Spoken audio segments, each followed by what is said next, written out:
ബഹുമാനപ്പെട്ട ഉസ്താദുമാരെ, സ്നേഹനിധികളായ കൂട്ടുകാരെ, അസ്സലാമു അലൈക്കും. നിങ്ങൾക്ക് ഞാൻ നല്ലൊരു കഥ പറഞ്ഞു തരാം.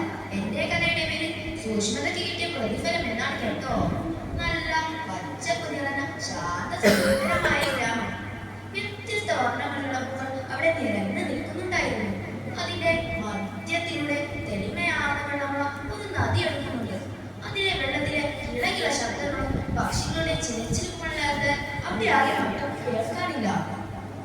ആ നദിയിൽ ചാടിയിടക്കുന്ന വലിയൊരു മരമുണ്ട്. അതിൽ നമ്മുടെ കഥാനായകനായ ജമാലുദ്ദീൻ എന്തൊക്കെയോ ചിന്തിച്ചുകൊണ്ടിരിക്കുകയാണ്. ആ നദിയിലേക്ക് കണ്ണു നാട്ടി എന്തൊക്കെയോ ചിന്തിച്ചുകൊണ്ടിരിക്കുകയാണ്. അപ്പോഴാണ് അവനൊരു കാഴ്ച കാണുന്നത്. ദൂരെ നിന്ന് എന്തോ ഒരു സാധനം വെള്ളത്തിലൂടെ ഒഴുകി വരുന്നുണ്ട്. അത് എന്താണെന്ന് അറിയാനുള്ള ആകാംക്ഷയിൽ ഒരു മരത്തിൽ നിന്നിറങ്ങി വെള്ളത്തിനരികിൽ വന്നു നിന്നു.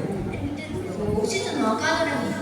അങ്ങനെ ആ സാധനം അടുത്തെത്തിയപ്പോഴാണ് അത് നല്ല പഴുത്ത ആപ്പിളാണെന്ന് മനസ്സിലായത്.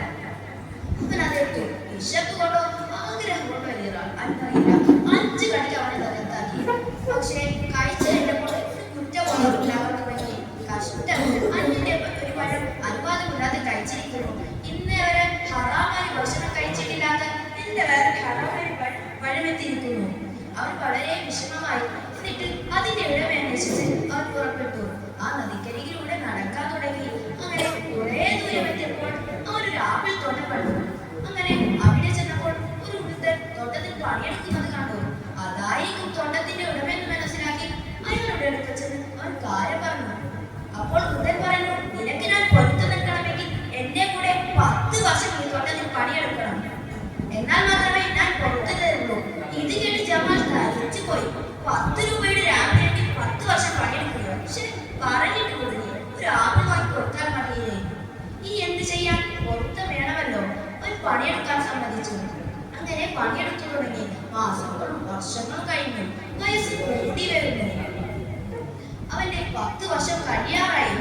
അവൻ വളരെ സന്തോഷത്തിലാണ്. ജയിൽമോചനം ലഭിക്കുന്ന പ്രതീതി അയാൾക്കുണ്ടായി.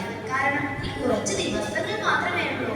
അങ്ങനെ ഇരിക്കാണ് ഒരു ദിവസം തോട്ടത്തിന്റെ ഉടമ ജമാലിനെ വീട്ടിലേക്ക് വിളിക്കുന്നത്. അവൻ വളരെ സന്തോഷത്തോടെ വീട്ടിലേക്ക് പോയി. ശേഷം ഇരുവരും പരസ്പരം സംസാരിക്കാൻ തുടങ്ങി. സംസാരത്തിനിടെ വൃദ്ധൻ ജമാലിനോട് ചോദിച്ചു, മോനെ, ഇവിടെ അവന് 10 വർഷം ആകാറായല്ലേ? ജമാൽ അദ്ദേഹം തല കുലുക്കി.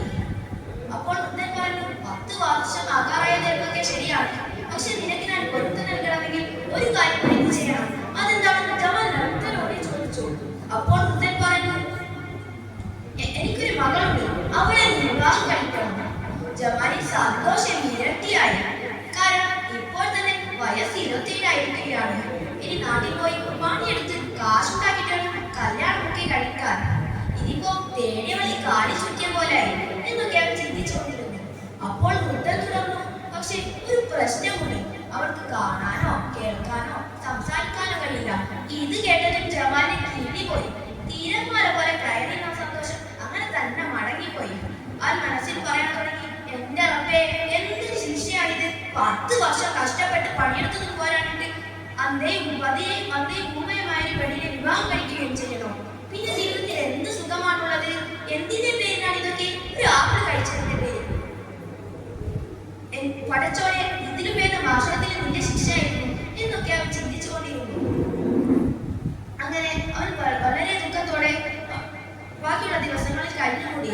അങ്ങനെ അവന് തിരിച്ചു പോകാനുള്ള ദിവസമായപ്പോൾ ആ വൃദ്ധൻ അവരെ വീട്ടിലേക്ക് ക്ഷണിച്ചു. ശേഷം ഇരുവരും പരസ്പരം സംസാരിക്കുന്നതിൽ ആ വൃദ്ധൻ തന്റെ മകളെ നീട്ടി വിളിച്ചു. മോളെ സുമയ്യ, ഒന്നിങ്ങ് വന്നേ. മധുരപൂർവ്വ സ്വരത്തിൽ എന്താണ് വാപ്പാന്ന് ചോദിച്ചുകൊണ്ട് അവൾ വന്നു. ജമാൽ അവളെ കണ്ടതുകൊണ്ട് ഞെട്ടി. താൻ ഇതുവരെ മനസ്സിൽ കണ്ട വിരൂപമായ രൂപത്തിൽ നിന്നും വ്യത്യസ്തമായ സുന്ദരിയായ പെണ്ണാണ് അവൾ. ഉടനെ അവൻ ആ വൃദ്ധനോട് ചോദിച്ചു, നിങ്ങളല്ല പറഞ്ഞത് ഇവൾക്ക് കാണാനോ കേൾക്കാനോ സംസാരിക്കാനോ കഴിയില്ലെന്ന്? അപ്പോൾ വൃദ്ധൻ ഒരു പുഞ്ചിരിയോടെ പറഞ്ഞു, അതെ, ശരിയാണ്. ഇവൾക്ക് ഹറാമുകൾ കാണാനോ കേൾക്കാനോ സംസാരിക്കാനോ കഴിയില്ല. അങ്ങനെ അവരുടെ വിവാഹം നടന്നു. അതിനുശേഷം അവൻ സ്വാലിഹത്തായ അവന്റെ ഭാര്യയോടൊപ്പം സന്തോഷത്തെ ജീവിച്ചു. സഹോദരങ്ങളെ, ഇതിൽ നിന്നും നാം മനസ്സിലാക്കേണ്ടത്, തഖ്വയോടെ ജീവിച്ചാൽ ഇരു ലോകത്തും സന്തോഷത്തോടെ ജീവിക്കാം. അല്ലാഹു പറയുന്നു, വമൻ യത്തഖില്ലാഹ യജ്അൽ ലഹു മഖ്റജ വയർസുഖുഹു മിൻ ഹൈഥു ലാ യഹ്തസിബ്. ആരെങ്കിലും അല്ലാഹുവിനെ സൂക്ഷിച്ചാൽ അവൻ അല്ലാഹുവിന് പോംവഴി ഉണ്ടാക്കി കൊടുക്കും.